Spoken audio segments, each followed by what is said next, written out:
Hello, good afternoon, everyone. Thank you so much for joining me. My name is Elaine Grigg-Dean. I'm the clinical librarian here at the Pratt Research Library. And this webinar today is going to be about advanced Google searching. It is being recorded, and I will share that back with all of you after we're done. So I do have everyone muted. And if you have any questions, please use the chat box. I'll be monitoring that during the session as well as I can. And I'm going to go ahead and get started, although I think there's still some people maybe joining us, but we'll just go ahead. My plan for this next hour is to give you just a little bit of an overview about how Google works. And we'll talk about the advanced searching interface. I'll show you how to find it and use that. Some of the advanced tools and techniques and settings available in Google that you can use to customize what you're looking at. I'm going to hopefully cover a little bit about image searching and how to use Google Scholar, how to set up search alerts, and depending on time and interest, if you have any specific questions, we'll talk about some of the other Google products that are available. So, switch back over here, and we'll go right into Google. So what is Google? Google is a search engine. I think we're all pretty familiar with search engines like Google and Bing. Google really does have kind of the majority share of the search engine market at this point. Most of us, when we think of searching, Google is a synonym at this point for going out and looking for information online. But what exactly are you looking at when you do a search in Google? And why don't we go ahead and ask Google? Let's see here. So how does Google search work? And I actually use Google this way quite a bit, where I go out and look for information about how various things are, what they are, how they work. I am currently searching in Internet Explorer, and you may notice up here that I am signed out. I'm not currently logged into my Google account, and I have cleared my search history and browser information, and that's important, as we'll see as we go forward. But when I do a search in Google, it's going to give you all of this information about how Google search works. So this is something you can look at more in detail later. But what basically happens is that when you are searching Google, you're not actually searching internet pages directly. What happens with Google is that it has programs that go out, and you may have heard them referred to as web crawlers or spiders, and they go out and look at different internet pages, and they look at the links that are in those pages, how they link out to other sites and sort of that network of the internet. And they create an index. So when you do a search of Google, you're not actually searching those pages, you are searching the Google index of words that they've pulled out from different websites and how those websites are connected to other websites. And they have some proprietary information about how they actually take that information, collect that information, and how they organize that information when they show it to us in the results page. So if you're actually doing this exact same search along with me, you may or may not get the exact same results. And that's pretty typical. And I'm going to show you a little bit about how that can happen in Google. So when they do the search, you'll see there's a lot of information up here at the top. There's all these different tabs that it will suggest as other types of information you could look at more specifically. There's also this settings option. We'll go into that a little bit more, and tools. And these are going to be a little different depending on what page you're looking at. If you're sort of in the video page, so we could be looking for a video talking about how Google works. So here's one that's from Google. It talks about how their search works. I watched that video while preparing to do these webinars. So what they do is they take your search terms and they look at that index, and they don't actually tell us what they do. They give us some information about how the search works, but because the official technique is proprietary and part of what makes them competitive as a company, they really don't tell us everything about how this works.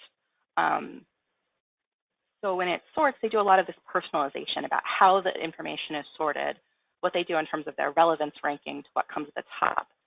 And a lot of this is customizable. So you can go look at these images, and they have some of these graphics that you may want to look at more later. So another thing when you think about what is Google searching, there's a lot of information out there that Google doesn't search. So when you are looking at it, you might have heard of the deep web, which is considered the information that is technically in part of the internet, that is online information, but that is not something you would be able to find through a Google search or using other search engines. There's a lot of these images available. I just did an image search for the deep web. And I've seen a lot of different numbers, but one that seems fairly reasonable to me is that about 10% of the internet is available when you're using search engines. That's sort of the surface web. Part of the reason this happens is, if you think about it, is a lot of information that you can access online that's private for a lot of reasons. So things like banking information, medical information, your medical records. I can access my chart and see my personal medical information, but you wouldn't be able to find that in a Google search. Subscription databases, library catalogs sometimes aren't available to the public. And then there's other, so a lot of this is legitimate information. It's not necessarily the sort of dark web, which is more like drug trafficking, illegal things.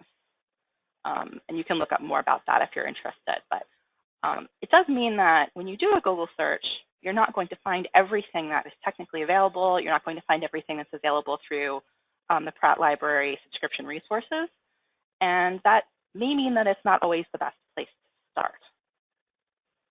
So depending on your topic, Google may or may not be the place to go. So let's see. Other things that you might not find is because it's collecting information from websites, if they're recently updated, they may or may not have indexed it yet. So a new website. Some websites opt out of being indexed, so they have chosen to be private. So there's just a lot that you can find through Google, but you will not find everything that is available to you. So I'm going to go back to the main results page, so the all results. So if we're looking at these tabs a little bit, when you look at the results that come up on the site, you can sometimes tell a little bit about what these results are without actually going to each page. And depending on what you're searching, sometimes it can be a good idea to sort of gauge how safe or legitimate that site may look before you click on it, since not everything on the internet is safe in terms of, viruses and various things. I can't get into that too much, but it's worth sometimes doing a little bit of a look at the results that you see to sort of evaluate what's there. When you're looking for information about whether or not a resource that you find online is a good resource or a quality resource, there's a couple of things you can consider, and some of them you can tell without going there directly. And one of those is sort of who is sponsoring that website, who is the owner of that website, who's creating this content. And you can sometimes tell that just from looking at the URLs. So I think at this point, a lot of us have got a little bit of experience that if you see a website that has a .org in their URL, in their link, that is a nonprofit or some kind of professional association. .com sites are going to be more commercial websites. And you may see .gov, which is a government resource, or a .edu for an educational resource. And so sometimes just by looking, you see that it's a .com, and it's not a site you recognize, like this one, 18 creepy true stories about the dark web. I'm not familiar with this page. It's a .com. I may or may not consider that to be that legitimate of a site compared to something that's from a more known site, like maybe CNN. So because I've heard of CNN, I know them to be a news resource. So other things to consider are how often is the information updated? Are they including a date of when the content was updated? Are they presenting the information as fact or is it opinion? And who is the intended audience of the information? Do they state that clearly? Is it clear who this website was created for? And this can be important when you're looking at health information, since sometimes it's created for consumers, sometimes it's created for researchers, sometimes it's created for clinicians. And if you're looking for a particular kind of information, it may be more or less helpful to kind of be able to tell that right away. But if you're on a consumer resource page and you really want something more professionally focused, you might want to look for something else. So, and I'm going to be sending some follow-up links. And one of the resources I have is from the Medical Library Association that has information about guidelines for how to evaluate content. So I will share that with you if you want to look at that more carefully later. And as I talk a little bit about when to search for Google, things in Google, there's a lot of things we go to Google for. And it can be really helpful. But sometimes if you're looking for more scholarly information, if you're looking for evidence, for evidence-based practice, clinical guidelines, sometimes Google can be a place to look for that. But a lot of times there's other places that may be better to look first. And regardless of what kind of information you're looking for, the Pratt Library does we provide that service where you can contact us and ask us, and we'd be happy to guide you with where to look, how to look for it if you're having trouble. Remember that we're available for that kind of assistance for literature searching and also just sort of other kinds of topic-based searching. So if you're struggling, keep in mind that we're still available as a resource.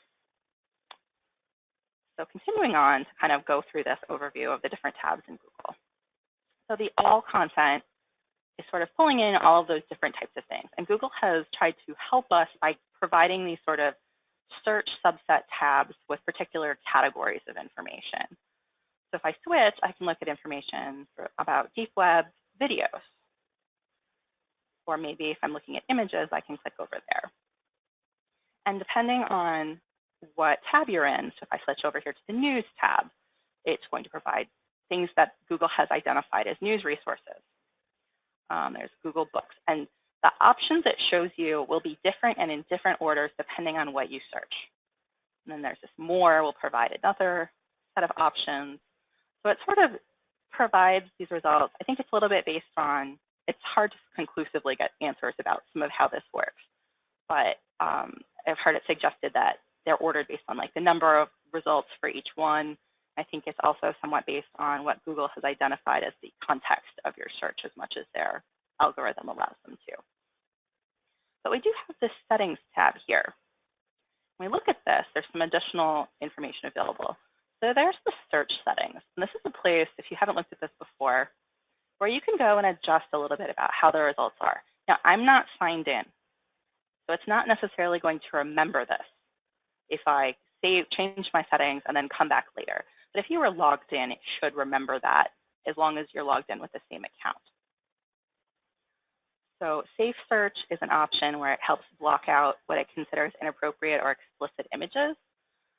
It's not completely accurate, and it also can sometimes, if you're searching for medical information, it's not always perfect at what it considers explicit.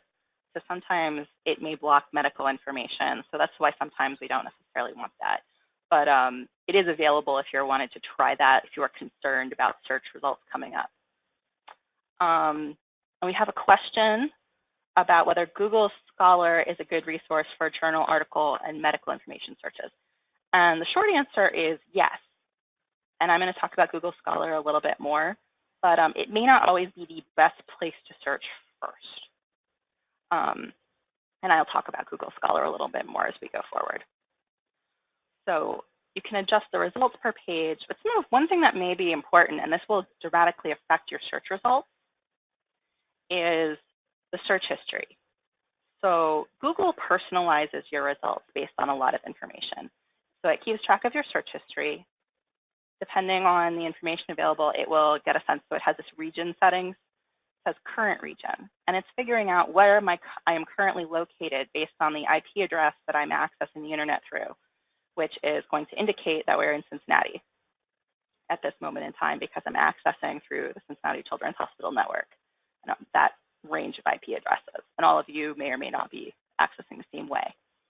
You can adjust that a little bit. There's some additional settings, but the search history, if it's keeping track of all of your search history, it starts to cultivate this idea of the kind of information you're looking for based on what you've looked for before. This can be really helpful sometimes because it will know that I'm in Cincinnati, and if I'm looking for restaurants, it's going to show me ones near where I am. But this can also dramatically bias your search results when you're doing a search for information. So I'm going to demonstrate that a little bit more. But you can come in here and turn it off if you don't want it to track your search history. I hadn't looked at it in a while, and I was looking at my personal search history. It keeps track of every website I go to, everything I've searched. I can go look at that, and they're using that to manipulate my search results. So I'll show you a little bit of what that looks like. But these are things you can adjust if you don't want it to do all of these things. I'm going to save that, saying my preferences have been saved, and go back to the settings. So languages, you can go directly to that if you wanted to change the language that Google is displaying its words in. So if you wanted to, if you were working with a patient who primarily speaks Spanish, helping them with a search, for example, you could switch that. Safe search, you can turn on directly here. The history, Search Health is actually a very helpful resource if you're trying to look up some of what I've talked about in the future. And we'll look at that potentially a little bit. But the advanced search is what we're here to look at today. So if we go into this advanced search, and I was in the Google Books tab. So it's giving me the Google Books advanced search, which isn't what I was intending to show you, but there are sometimes separate advanced search options for the different subsets of Google. Google Books is in some ways considered a discrete part that's separate in terms of how some of what it pulls in. So that's why it's got a separate search option. So I'm going to go back, actually, since this isn't quite what I wanted to show you. But Google Scholar, for example, I'll show you also has a different advanced search interface. So if I go back to the All Results tab and go to this advanced search screen, you can see this is a little different. So it's going to pull over the last search you did, since it's assuming that you may or may not be continuing that search. And I'm going to change it. I'm going to do a search for the Affordable Care Act. So when I put in all of these words, it's giving you a little bit more options. When you just go and type those words in, it makes some assumptions about what you've typed in, but this allows you a little bit more control. So you can say, I want all these words to appear in my results. So you would put things in. If you had an exact phrase, so maybe Affordable Care Act, I want to make sure it's searched with those 3 words in exactly that order. If I move it here, it will put them in quotes for me.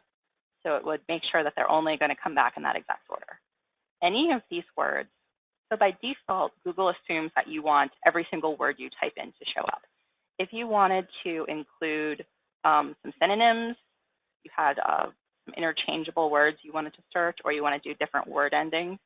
Maybe I'm interested in information about taxes or penalties.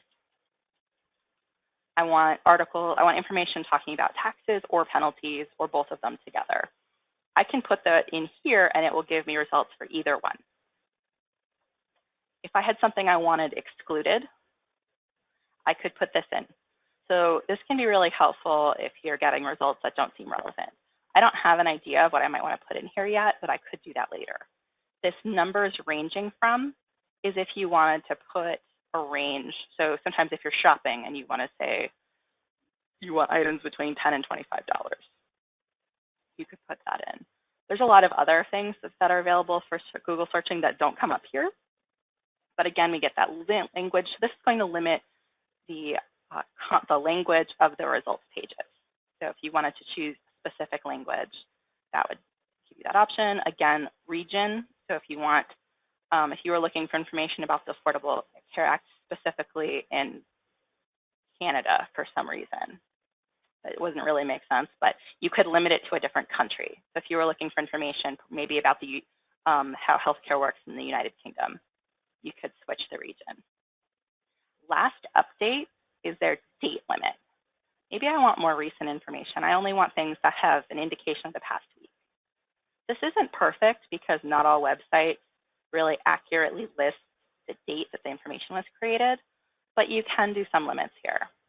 The site or domain is one I find really helpful. So what this is it lets you limit your search to a particular website or range of websites. So maybe you have a website that doesn't have a very good search option. The Pratt Library website doesn't actually have a site search. We have search for various resources, but not for our website. So So you could do a search of our website for that content. Or maybe in this case, I want information that's from government websites, any government website, I don't care. So I'm going to put .gov, and that will only give me results that are from websites with .gov in the URL.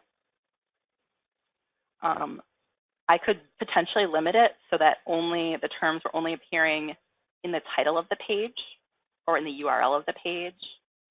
So this is letting you get a little more specific if you're getting a lot of results where they don't seem like they're quite as close on target as you want. Since these are the places where Google is gathering information from those pages to determine what the content is. So it gives you that safe search option again. You can search by file type. So if you were looking for PDF or you want a PowerPoint presentation on a particular topic, you could choose any of these. So it has these different file extensions, and you could limit your results to only those types of documents. In this case, I don't want to do that, so I'm not going to do that. Usage rights is one that's also a little bit more important when you get to how you're planning to use that information. But there are licenses about whether or not content is available for reuse. And this lets you limit to resources that have indicated that they are willing to be reused under certain conditions. And if you click on usage rights here, it will give you more information about that. This is also an option that shows up that you can use when you're searching for images. We'll look at that a little more too. So now that I've put in some of my searches here, I'm going to click Advanced Search. And it takes me back to that sort of same results page. Since I clicked on the file type box, it puts in a search that doesn't actually do anything. And since it's not giving me any results, I'm going to delete that and search again. I'm not sure why it does that, but it thinks that there should have been something. So now you see how those results changed. So it's giving me information from the IRS website, from healthcare.gov, the Green Statement, Republican tax bill. And again, I still have others. So if I switch to the news limit, there isn't anything because .gov doesn't include news resources. Although I did this search for the last webinar, and the White House blog is considered a news resource, and there had been a post that was relevant. So that sometimes will change since I have this date limit on. So if I go back to the main results, notice how that date option sort of moved away. It removed itself from the search. And you can access that again through the tools. So you don't necessarily have to go to the advanced search. The time comes back. And it also gives you some other options that will change depending on the page we're on.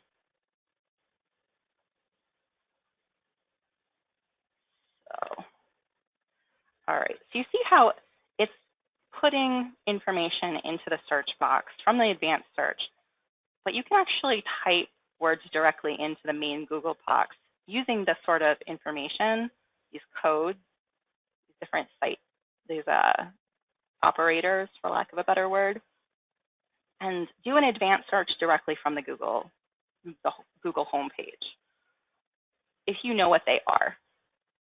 So to access that, I actually have a couple ways you can get to that. So if I go back to the advanced search interface, so under the settings, this is where you can get to that advanced search interface again. If you scroll down to the bottom, so it's again keeping my search information in there, but down here at the very bottom on the left, it has use operators in the search box. So if I click on that, and I'm going to give you a link to this page, you can find it again, it tells you what common search techniques are and how to do it. So how to search for price, how to exclude words from your search. There was a box in the advanced search page where you could say, I don't want these particular words. But you can also put a minus sign in front of a word with no space, and it will exclude it from the results. So this is a list to look at. I probably won't get to every single one of these, but the site search is one that I find very useful personally, but it depends a little on what you're looking for. So here's an example, the exact match, putting the words in quotes. Now, there's also a handout that I find a little bit more helpful. This is from the National Library the National Networks of Library of Medicine put on a training. And I'm going to provide you with a link, since this is a publicly available document, to this handout. And this includes actually information about searching in Yahoo and Bing in addition to Google. But you can see here, Google lets you do a lot of sort of math and conversion operations in the search box. Again, searching for price. You can search for a hashtag if you wanted to search for things on social media. We'll pull that in. And examples of how to use that site limit and various things. So I will share this in my follow-up if you want to print this out and have this handy. I have it printed out. Sometimes I like it just to have it on hand, to be able to look them up quickly, because it's a little bit easier to adjust a search in the search box instead of going back and forth to the advanced search interface sometimes. It's entirely up to you and what you find easier. But if I go back again to my search result, maybe I want to adjust this a little. And I'm actually going to show you at this point. Again, I'm in Internet Explorer, and I'm not signed into the browser. So in some sense, this is a more personal, more general search. But I'm going to copy this exact search, and I'm going to switch over to Chrome, which is the Google browser. And if you ever are searching in a browser that is not Chrome, it will often continually ask you to download Chrome. Google wants you to be searching in Chrome, but it doesn't necessarily make a difference in what they have available to search, but it will sometimes change what you get in your search results. So I'm going to, and when you're in Chrome, you can actually put something into a search directly into the search box, and it will do a Google search from that. So you can see it's got that I'm logged in. So this is my personal Google account. And if you look at the results, in this case, they may be fairly similar. I'm going to try and put them so you can see them next to each other. But they're not always going to be exactly the same. So you see how the results aren't in the same order exactly. There's a couple of different sites. I don't know how easy this is for you to see, but it is different. And if if you sit down next to your colleague and you both do the same search on different computers, it's going to show you different results. Sometimes this is helpful. Sometimes it means it's pulling up information that's closer to what you want. And sometimes that means that if you're trying to do an unbiased search for resources online, Google is going to have you in your little bubble based on the personalized information that they have collected about you. So it's something to consider. And sometimes you may need to try and circumvent that depending on why you're searching and what you're hoping to find and whether or not you're getting those results. You really can't know unless you do a little testing and trial and error what Google is showing you versus what else may have been available. It doesn't make it, and sometimes the personalization can be very helpful, but it's something to be aware of because it will manipulate the results that you see. So let's try some other examples. I'm going to show you how that, I'm going to go back over here to Internet Explorer. And I want to show you how to type in a search directly. So maybe you're on the Pratt Library website and you are having trouble logging into UC because you're getting a cookie error. This is something that will happen sometimes. And you don't remember how to fix it. And maybe you're doing this at a time of day where you can't call the Pratt Library because we don't have someone in the office. You're working overnight. So you could do a site search. And you type in site, and you put in a colon, and then you put in the website that you want to search. So prattlibrary.cchmc.org is this particular website. And I know that I want a cookie error information. I put in my site limit and the words that I'm hoping to find on a page of our website. And then when I hit enter and do the search, it's only showing me results from the Pratt Library website. And here's one troubleshooting error message about cookies.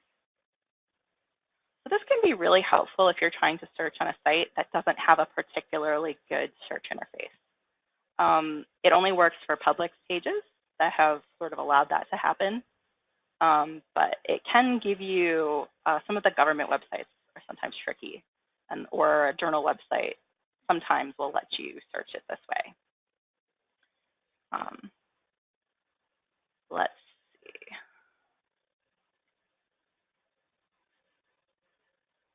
So how you type your search terms in can matter a little bit. I asked you to submit examples of some of the different types of searches you are hoping to learn to do more efficiently. Thank you so much, all of you who provided that. That helped me kind of adjust some of my examples. And I'm going to give you some examples of how you may want to kind of, we'll sometimes talk about searching being an iterative process, where you do this trial and error. And that's no different in Google than in any other database, that you sometimes have to try a couple of different things to get results that you want. So one example that someone asked about was commercial funding, looking for commercial funding. We do have on the library website a guide about looking for grant funding, and you might want to look at that and see if there's any resources there that might be helpful. But I know that may or may not be something that would be available. I'm not an expert on commercial grant funding, but I could start here by coming in and searching for commercial funding, sort of the exact wording of that example. And when I begin that search, I'm getting a lot of things that don't seem quite like they're applicable to my particular situation. So I may want to add additional information to provide more relevance. So I could come in here and say, I want grant funding. Maybe I want research grant funding. And so it's going to give me different results. This is one of those cases where sometimes personalization can work to your advantage. So if I copy this search and switch back over to my personalized Google search in Chrome, I'm copying and pasting that in. Because I do a lot of searching for medical and health information, you can see I'm going to split my screen again a little bit here. To some degree, it's giving me same results, but this may give me more relevant results based on what it thinks my interests are. So and this might be a case where that would be helpful, but you could try it both ways and sort of see what you find. So I'm going to continue looking into this search.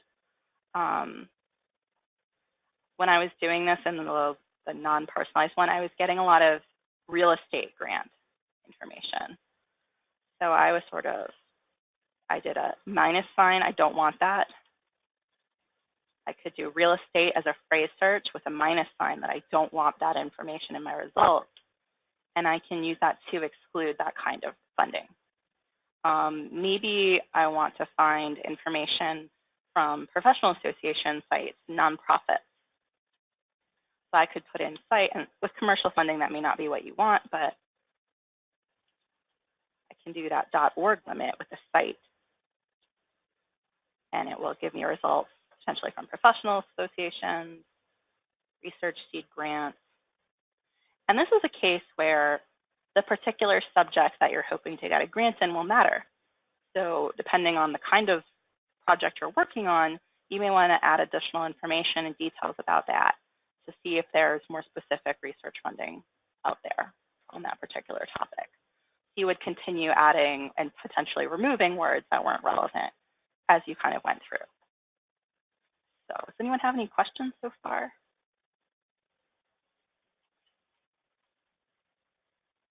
Well, feel free to pop them in the chat box if you think of any as I keep going. All right, I'm going to try another example here. One that came up was federal regulations for human subjects research. So depending on your example, sometimes you want to sort of remove any extra words from your search. So if I do federal regulations, I'm not going to include for. For is kind of implied. You can see that I did an example of this search before. Human subjects research. So it's remembering from my search history that I was testing out this search before the webinar, and you can see it suggesting some of the other options that I tried and some other options that are available. I'm going to do this, though. And so it's going to give me different pages. So there's a lot of information out there about this. And some of it is the sort of original source information, and some of it is information that different institutions have put out there for their students and their faculty and their employees. So if you're looking for sort of a government information about federal regulations, you might want to do the site limit to .gov sites. And then that will adjust the results. And we have here the Office for Human Research Protection. And then there's also this humansubjects.nih.gov site. And if we go to these pages, it can give you, hang on, a question. Let me take a look at that. Sorry, this chat box is not showing me the full question. Let's see. Can you save a keystroke and omit the period before .org, .com, etc. when searching? No, this with site dot, you do want to include the dot in my experience in the site. So if I go back to that, in my experience, I do think this .gov matters. So if I take that out, let's see what happens. Let's just try it. It is giving me maybe it doesn't matter. It may be that I was trained how to do that. I'm also doing this in my personalized site. I'm going to go back over to the one that doesn't have my logged in just to see, because it's also going to potentially remember that I have been searching this. So it looks like you may be able to omit it. It may depend on whether or not it's something, whether or not that ending is more common in URLs. So if I switch it to .com, that also, it looks like maybe it's gotten a little, see here we've got one, it's like this weird, like .com, and it looks like maybe it's a proxy linking back to the .gov site. So I would experiment. It may work better to include the .com, but it may or may not make a difference. So that was a good question. I haven't looked at that before. So, and I will find that sometimes like information, Google is constantly changing how things work. They're always trying to improve. They're introducing new products. They're sometimes they'll take away products. So sometimes it's worth checking and seeing if something still works the way you think it does. They will kind of keep adjusting over time. So let's see. I'm going to pull up. So one other question that someone asked about was image searching for clinical applications, which can mean a lot of different things. And when you're doing image searching in Google, that is actually one of the tabs where if I go back to the home page, Google Images is one that people go directly to often enough that it's still linked on their sort of main home page. So if you can go directly to the Google Images tab here, I'm going to try searching for infant CPR. I will say I don't think Google Images is always the best place to look for medical images. It depends a little on what you're doing, but if I was interested in infant CPR, I could type that in. And Google is better than a lot of other websites at recognizing when you're using an acronym. I'll often recommend writing it all out. CPR is a little bit more understood, but here it's giving me the various images. It has a lot of these handouts, and then Google will give you these suggestions. So maybe I want information from the Red Cross. I want to look at their handouts in particular. This is also going to be a case where they're pulling different things, and if from wherever they can find on the internet, and the internet doesn't necessarily forget. Sometimes things disappear from the internet, but it also can hang on to things forever. So if the process has changed, you may want to look at the date on this material and make sure it's more up to date. There also are those tools again. So with images, you've got more options. It has size image. Maybe you're looking for an icon. Maybe you want a bigger image. You could limit it by the size of the images that are available. Color, so this can be kind of fun. If you're looking for, maybe you're looking for a piece of clip art and you don't want it to have a white background, so you can use it in a PowerPoint presentation. Full color versus black and white. Maybe you want something that's purple. You can limit to that depending on what kinds of images you're looking for. This can be really helpful. Your type of image, so sometimes I'm looking for faces. I want photos. I want line drawings. This can help you zero in on more specific kinds of information. Maybe I want clip art. I don't know what it's going to find. So in this case, it pulled me more into like logos and then this sort of more clip arty image of doing CPR. Time is again an option about limiting by date. Usage rights is one we mentioned before. So if you're planning on reusing images, you can sometimes limit. So it's worth looking into these Creative Commons usage rights. But in most cases, if we're falling under fair use with nonprofit educational use, we can sort of go, the broadest one is labeled for non-commercial reuse. So that would be sort of nonprofit use. We can limit to that, and it will only, and you notice it may dramatically, I've got a lot of limits here, but it's going to dramatically cut down on your results in some cases, because a lot of times people don't necessarily indicate when they post photos. Sort of best practice is if it's not your image, it's a good idea to make sure that they don't mind if you're reusing it. So I can go in and sort of switch off some of these. You can also hit clear and it will take off all of them. There's also some additional tools. Sometimes there's more here than not, but you can kind of adapt as you're looking at these images. And it will, when you click on them, show you the website that they are coming from. So you could click to go back to that particular original source. Let's see.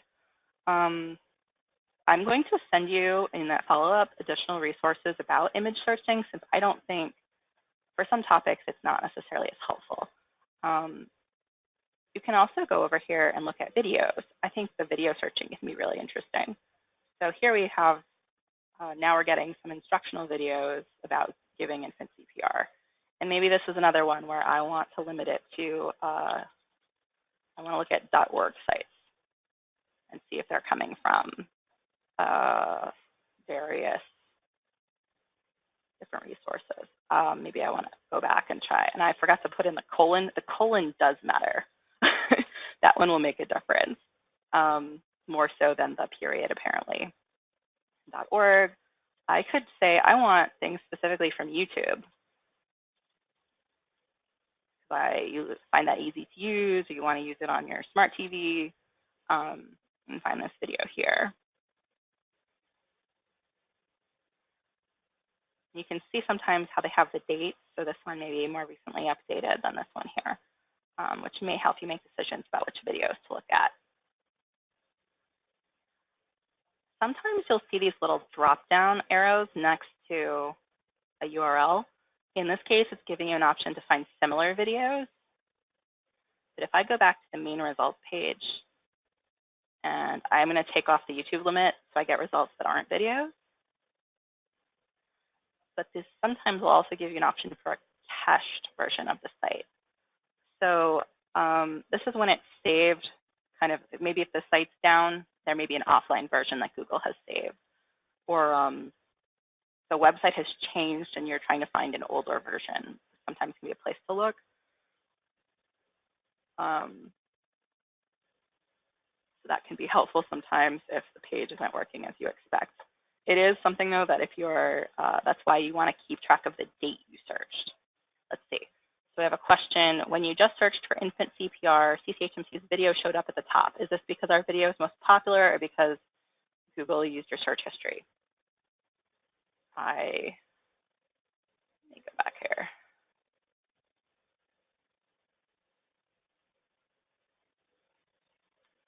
It may be, in this case, I'm not logged in. It can still tell from our internet address that I'm in Cincinnati. So it may be pulling from it because of some information it can tell about me. but it can tell potentially that we're accessing from Cincinnati Children's, but sometimes you just can't really know for sure. So it may also be that this is a highly, so if we click on this and go look at the video, and I pause that, you can look at how many times it's been viewed and liked and things like that, and that may be part of why. It's also going to make a difference how many times other people have linked to this video, how many times it's been watched, how many times people have linked to it. So if this is posted in a lot of places, has been shared on social media, it may increase how far up it shows in the search results.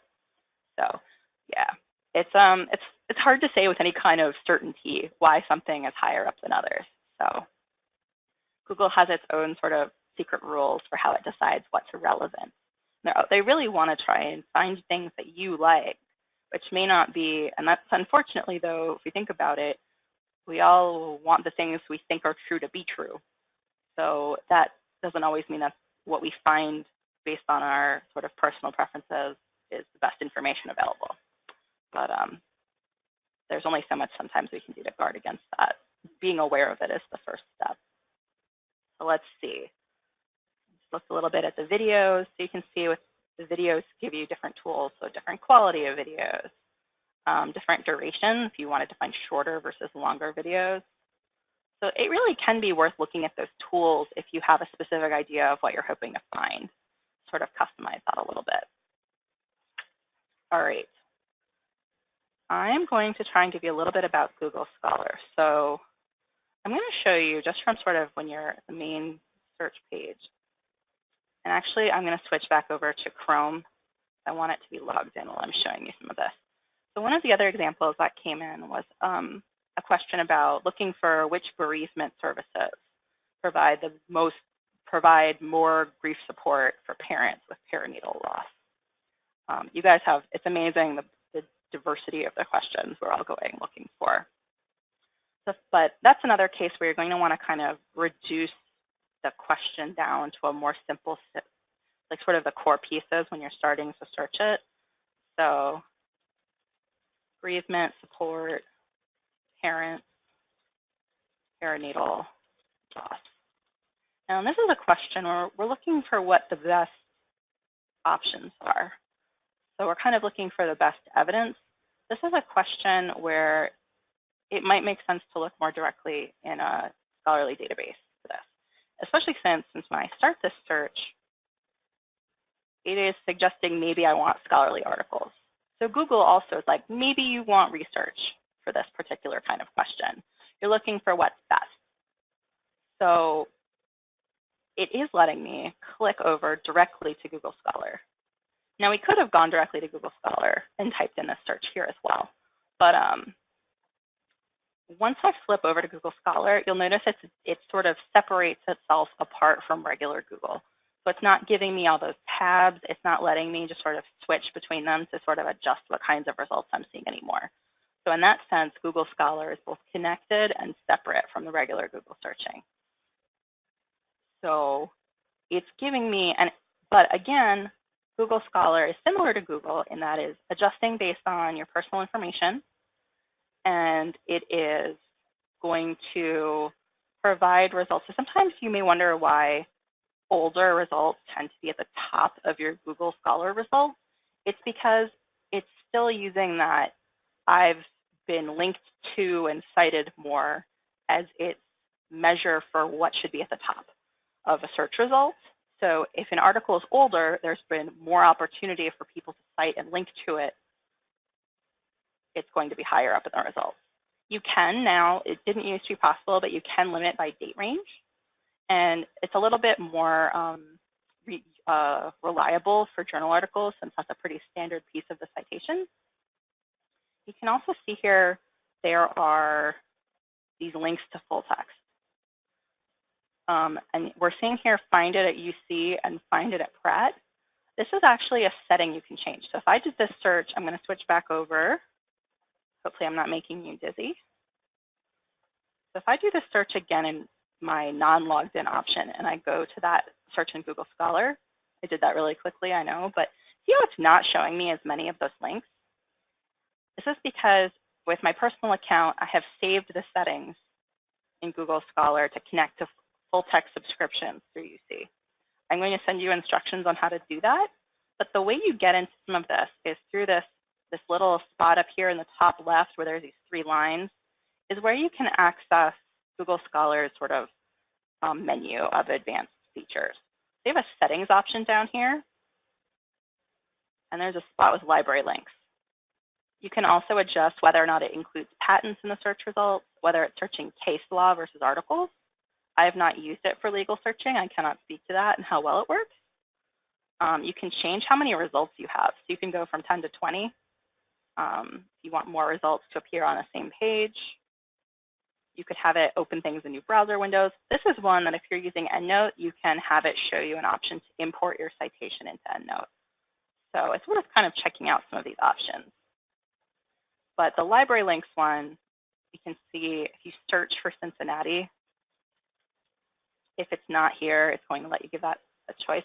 If you're on our network, it should be able to tell from our IP range that you should have access to the Pratt Research articles. So find it at full text at Pratt should show up if you're accessing the internet through Cincinnati Network. So I'm going to go back here and go to the Google Scholar homepage. And let me do that search again.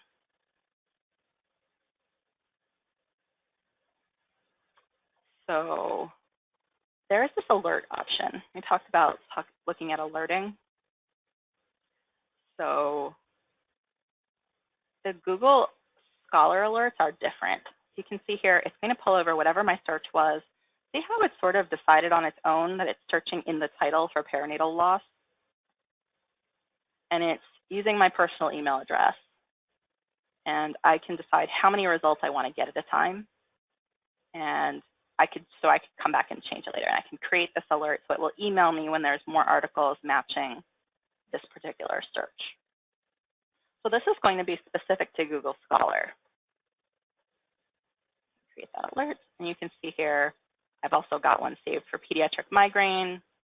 And I could cancel it, or I could click on it.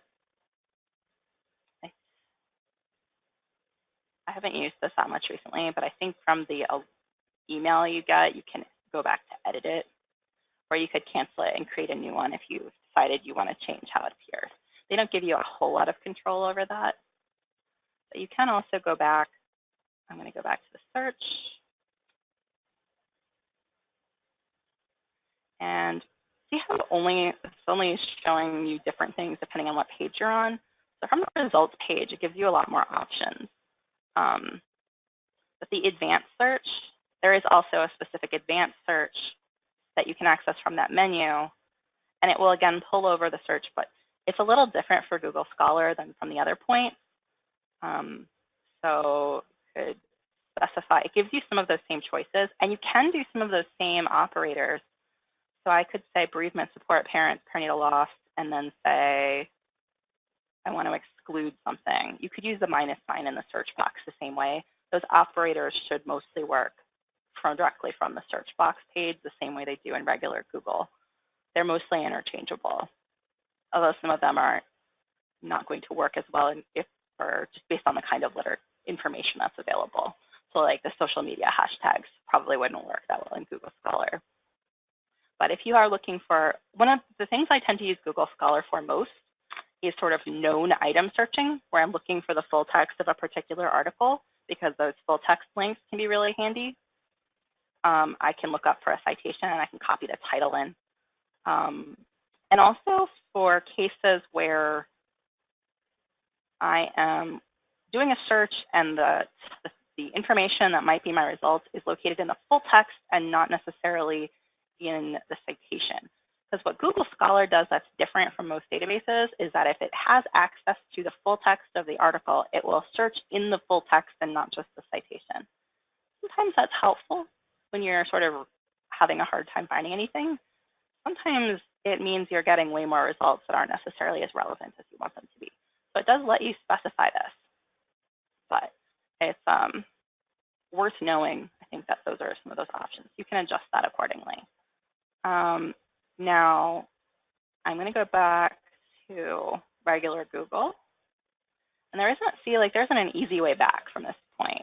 I'm in Chrome, so I can just go back up here and type a search.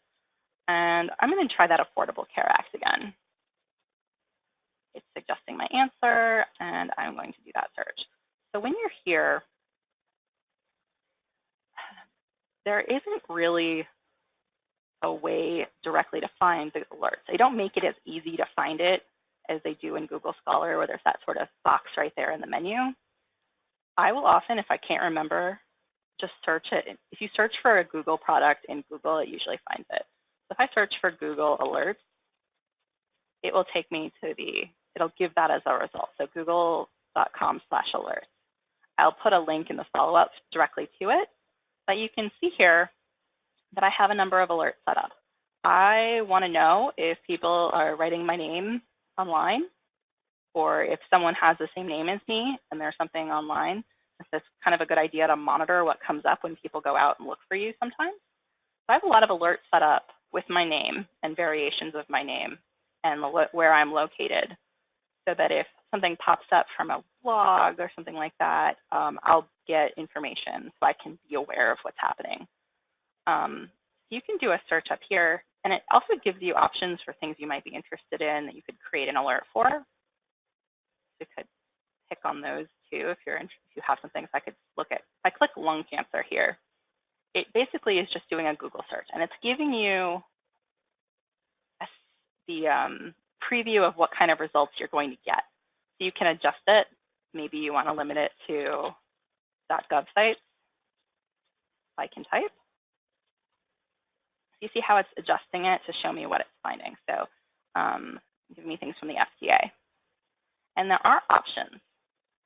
So how often do I want to get alerts? Do I just want whatever it thinks it's interesting? Do I want to limit it to news articles, videos?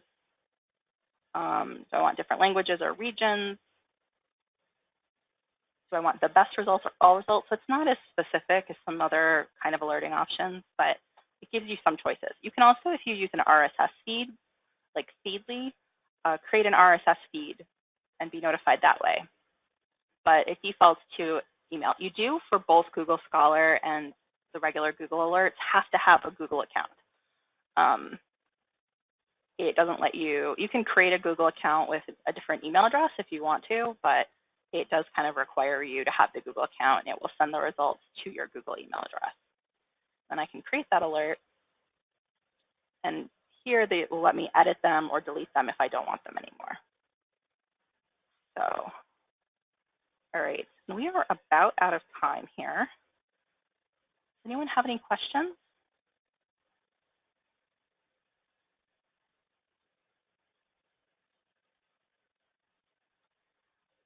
While you're thinking about it, I do want to show you. So there's this little box that shows up on most of the Google pages. It says Google Apps. And this is a place where you can look and see a lot. So it's letting me, I can add the shortcut to get to this page if I want it to be more readily available. But if you click more, it will give you additional options. And if you click even more, it will give you this giant page with this huge list of different resources available from Google. And I find this not really helpful because it doesn't actually tell me what some of these are. But there's also a Wikipedia page that has a list. And this I find actually misses some things because it doesn't have a link to, there's a patent interface search. You may or may not be able to link directly to Google Books. I can't remember if that was here. But there's also Google has been involved in a newspaper archiving project where you can search old newspapers. So there's a lot of different resources available from Google. But sometimes you have to know they exist in order to find them. And if you have more questions about that, I would be happy to have you reach out to me. And I think unless anyone has more questions, that's pretty much the end of what I was planning to cover today. And I'm going to send out that follow-up. And I would also very much appreciate it. I'm going to put a link in the chat box, but also I will send it in that email. If we have an evaluation survey, it's a 1-minute survey where I would love your feedback. We're also planning to have more webinars in the future. So if you have topics you're interested in that you would like us to have the Pratt Library do more of these kinds of webinars on, please let us know, and we'll use that to sort of decide what to do next. And thank you so much. I hope this was helpful, and I hope you all have a great day.